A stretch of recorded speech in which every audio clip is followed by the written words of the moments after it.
Isibongiso sezulu siyabonga mnini mandlonke. Sibonga uzokhunjuzwa, sibonga uzobuzwa.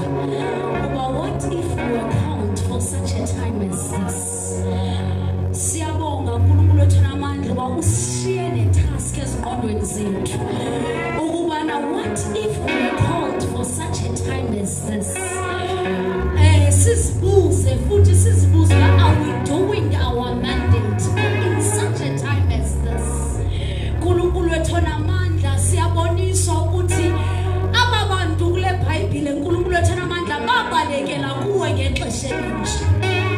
Ingaba sibalekela kuwe nathina ngexesha elinje.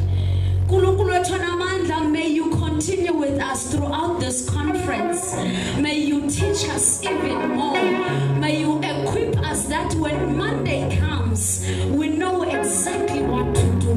Nkulunkulu wethu namandla siyabonga, sibonga nabantu abayiququzelelayo, sibonga nabantu abayixhasayo. Nkulunkulu wethu namandla, may everything continue as a success in the mighty name of Jesus, and may everyone else ophumayo kule ndawo ohambayo kwindawo ngendawo uNkulunkulu wethu namandla usithwale ezindleleni egameni likaJesu waseNazaretha. Father, we give you all the glory in Jesus' mighty name. Amen.